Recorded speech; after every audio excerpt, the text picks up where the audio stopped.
Hello friends BPSC TRE 2.0 में एक और नोटिस आप देख रहे होंगे कि जैसे ही सुबह होता है, मॉर्निंग होती है, वैसे ही बीपीएससी की तरफ से एक नोटिस, एक धमाका जो है कर दिया जाता है। फिर से एक धमाका एक हुआ है जिसमें मेरिट के बारे में बात हो रही है कि भैया अब मेरिट बनेगा कैसे। एग्जाम देने से पहले, आप लोग जब एग्जाम दे रहे थे, एग्जाम देने से पहले मेरिट बनने का जो पूरा पैटर्न था कुछ अलग था। एग्जाम देने के बाद यह पैटर्न चेंज कर दिया गया है बीपीएससी की तरफ से। इसकी वजह से बहुत सारे स्टूडेंट्स जो है निराश भी हैं, गुस्सा भी हैं, और कुछ स्टूडेंट के लिए यह सही भी लग रहा है। और क्यों सही लग रहा है आप जान रहे हो, क्योंकि उनको ऐसा लग रहा था कि उनका लैंग्वेज में मार्क्स कम आने वाला है, उसकी वजह से उन्हें सही लग रहा था। तो चलिए आज इसी पर जो है बात करने वाले हैं। क्या एक और जो है नोटिस दिया गया है बीपीएससी की तरफ से, और साथ ही साथ हम जो है एक कैंडिडेट और एक रिजल्ट के बारे में बात करेंगे। 1 कैंडिडेट 1 रिजल्ट ही होना चाहिए, इस पर भी बात किया जाएगा। सो फ्रेंड्स, चैनल पर आप पहली बार विजिट करें तो चैनल को सब्सक्राइब कर लेना, बेल आइकन क्लिक कर देना। यहां पर आप लोगों को बीपीएससी टीआरई 2.0 से रिलेटेड हर इंफॉर्मेशन, टीचिंग से रिलेटेड इंफॉर्मेशन एंड साथ साथ वैकेंसी से रिलेटेड इंफॉर्मेशन जो है दी जाती है। चलिए स्टार्ट करें। उससे पहले मैं आपको बता दूं कि हमारे चैनल पर जो है पेड बैचेस स्टार्ट हो चुके हैं, कुछ स्टार्ट हो गए हैं, कुछ स्टार्ट होने वाले हैं। जैसे Agra university first year second year का स्टार्ट हो चुका है, और CCS university first year second year का स्टार्ट होने वाला है। तो जो लोग भी पेड बैचेस से related, BA first year second year से रिलेटेड कुछ इन्फॉर्मेशन चाहते हैं तो हमें इन दोनों नंबर पे मैसेज कर सकते हैं, या फिर इस वाले नंबर पे 1907 जिसमें लास्ट में, उस पर कॉल करके इंफॉर्मेशन ले सकते हैं, या फिर आप हमारे ऐप से डायरेक्ट रजिस्ट्रेशन कर सकते हैं। चलो भाई, बीपीएससी के बारे में बात ही कर ले। सबसे पहला अगर हम बात करते हैं तो जो स्टूडेंट है वो इस बार मांग कर रहे हैं 1 कैंडिडेट 1 रिजल्ट पर, और ये बिल्कुल सही है। बीपीएससी ने खुद एक्सेप्ट किया है कि उन लोगों का रिजल्ट निकाल दिया गया था जो कि C-टेट में फेल है, उन लोगों का रिजल्ट निकाला गया था जिनका डॉक्यूमेंट जो है वो सही नहीं है, और अब जाकर के ये बातें पता चल रही है। देखो, ये आपको लग रहा होगा चलो बात पता तो चल गई, लेकिन आप ये सोचो कि जिनका फेक डॉक्यूमेंट्स था या फिर डॉक्यूमेंट्स में गड़बड़ी थी, उन लोगों का सिलेक्शन हो गया था, और आज आपको जाके पता चल रहा है, मानो कि वो एक नंबर से सिर्फ उस स्टूडेंट से आगे होगा जो स्टूडेंट वैलिड था, जिसके पास सारी योग्यता थी और उसके पास मार्क्स थे और सही थे, लेकिन उसका नहीं हो पाया। तो उन बच्चों के साथ ये अन्याय हुआ या नहीं।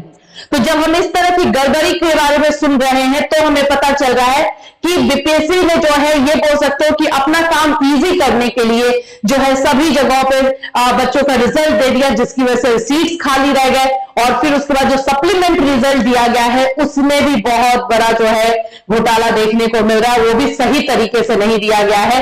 इसकी वजह से स्टूडेंट जो है धरना कर रहे हैं, अपनी बात को रख रहे हैं। पटना में कल जो है धरना प्रदर्शन भी किया उन्होंने, और बोला है कि फिर से जो है सप्लीमेंट रिजल्ट निकाला जाए। मैं ये बोलती हूँ कि जो चीजें आपने टीआरई 1 में की उनसे आपको सीखना चाहिए, वही गलतियां जो है टीआरई 2.0 में नहीं दोहराना था, लेकिन फिर से वो सारी चीजें हो रही है। यहाँ पे देख लो, जो अभ्यर्थी है वो लगातार इस चीज की मांग कर रहे हैं, और वो उनका यही कहना है कि हमें जो है शिक्षक बहाली में एक अभ्यर्थी का एक सीट पर ही जारी हो रिजल्ट, यही चीज चाहिए। इसके लिए जो है, जो दीपांकर गौरव है, उनका कहना है कि बहुत सारे ऐसे अभ्यर्थी हैं जिनका मिडिल में, माध्यमिक में, उच्च माध्यमिक तीनों में परीक्षा दी है, और उनका अगर चयन तीनों में हो जाता है तो जाहिर सी बात है कि वो बच्चा जो है एक ही जगह पे ज्वाइन करेगा, तो बाकी दोनों सीट्स खाली रह जाएंगे, बेकार हो जाएंगे। जिनका मार्क्स कम है थोड़ा सा, उनको वहां पे चांस मिलना चाहिए। इसीलिए ये रिक्वेस्ट जो है बीपीएससी के लिए किया जा रहा है कि बीपीएससी जो है इन बातों को समझे। देखिए, ये चीज आप देख लो, यहां पर जो नियोजित शिक्षक हैं वो मांग कर रहे हैं कि उनको 25 अंकों का ग्रेस दिया जाए, जो कि इस बार जो अंकों का ग्रेस दिया गया है 10 अंक का दिया गया है, 10 अंक का ग्रेस जो है मिला है। प्राथमिक शिक्षक नियुक्ति परीक्षा में क्वालिफाइंग भाषा के अंक केवल टाई ब्रेकर के रूप में इस्तेमाल होंगे। प्राइमरी में तो क्वालिफाइंग जाहिर सी बात है कि जो भाषा को हटाया गया है, जो लैंग्वेज को हटाया गया है, उसको लेकर के बहुत सारी चीजें हो रही हैं, लेकिन हटाने का रीजन बताया जा रहा है कि क्वेश्चन पेपर जो है बांग्ला भाषा का नहीं पहुंचा था, जिसकी वजह से यह डिसीजन लिया गया है। आप ये सोचो कि क्वेश्चन पेपर नहीं पहुंचा या भी जो भी चीजें, उसमें बच्चों की क्या गलती है? उसने उस 30 नंबर के लिए कितनी पढ़ाई पढ़ी होगी, कभी आपने एक बार में सोचा है? क्योंकि उसके पहले तो आप ये गीत अलाप रहे थे कि भाई इसमें आपको पास होना जरूरी है, और आप बोलोगे कि इसका कोई फर्क नहीं पड़ेगा। जैसे कि मैं आपको दिखा रही हूं शुद्धि पत्र जो इन्होंने दिया है, और इसमें इनका यही कहना है, वो तो सिर्फ क्वालिफाइंग नेचर का था। देखिए शुद्धि पत्र जो दिया गया है क्वालिफाइंग नेचर का तो जरूर था, लेकिन आप खुद जानते हो कि टीआरई 1 में क्वालिफाइंग नेचर यानी कि भाषा में 4800 जो अभ्यर्थी थे वो फेल हुए थे।